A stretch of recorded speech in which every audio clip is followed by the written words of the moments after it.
মাত্র এক বছরে ইসলামী ছাত্র শিবির সারা বাংলাদেশে যে পরিমাণ দাপট দেখাচ্ছে তাতে ধারণা করাই যায় আগামী কয়েক দশকে দেশের প্রত্যেক সেক্টরেই দখল থাকবে শিবির কর্মীদের।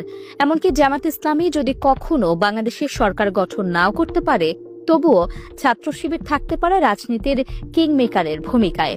শিবিরের সাবেক নেতা মির্জা গালিবের মতে, ছাত্র শিবিরের হাত ধরে এখন বাংলাদেশে যে ইসলামপন্থী তরুণ জেনারেশনের অগ্রযাত্রা শুরু হয়েছে, তাদের মধ্যে কয়েকটা অসাধারণ গুণাবলী আছে। প্রথমত, এরা রাজনীতি আর সিরিয়াস পড়াশোনা এই দুইটাকে একসাথে ধারণ করতে পারে। সাংগঠনিক দক্ষতার পাশাপাশি এদের অনেকেই ক্লাসের টপার। নিয়মিত ছাত্র এবং ভালো ছাত্র হওয়ার কারণে একদিকে তাদের আচার ব্যবহার এবং রাজনৈতিক আচরণে এক ধরনের ভদ্রতা বোধ আছে, আবার এর সাথে বিশ্ববিদ্যালয়ের ছাত্রছাত্রীদের যে একাডেমিক আকাঙ্ক্ষা সেটাও তারা ভালো বোঝে। দ্বিতীয়ত, তারা সৎ। জুলাইয়ের পরে অনেক তরুণকে দেখা গিয়েছে লাইফস্টাইল পরিবর্তন করতে, দুর্নীতিতে জড়িয়ে পড়তে। কিন্তু শিবিরের এই জেনারেশন সাংগঠনিক সিস্টেমের মধ্যেই এক ধরনের পাবলিক কিন্তু সিম্পল লাইফে অভ্যস্ত। ফলে হঠাৎ করে কিছু অতিরিক্ত ক্ষমতা, জনপ্রিয়তা আর টাকা দেখলেই এদের মাথা বিগড়ে যায় না। তৃতীয়ত, এদের বিশ্ববিদ্যালয় নিয়ে, দেশ নিয়ে ভিশনারি চিন্তা আছে। জুলাইয়ের পর শিবির ছাত্রছাত্রীদের জন্য অনেকগুলো অসাধারণ কাজ করেছে। এই কাজগুলো শুধু বিশেষ সময় বা নির্বাচন সামনে রেখে করা না। এ+ সংবর্ধনা, career guideline programme, science festival, মেধাবী ছাত্রছাত্রীদের স্কলারশিপ দেওয়া, বিতর্ক প্রতিযোগিতা, এইগুলো শিবিরের নিয়মিত কাজ।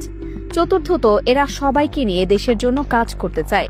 বিভাজন তৈরি করে দেশকে পিছিয়ে নেওয়ার পরিবর্তে জাতীয় ঐক্যের মাধ্যমে সামনে এগিয়ে নিয়ে যাওয়াই এদের টার্গেট। আর সবার উপরে এরা তাওহীদবাদী। বাংলাদেশি মুসলমানদের আল্লাহর উপর বিশ্বাসের জায়গা থেকে যে স্বাতন্ত্র্য, এই দেশের স্বাধীনতা, সার্বভৌমত্বকে আগ্রাসন থেকে রক্ষা করার যে কর্তব্যবোধ, সেখানে এরা আপোষহীন।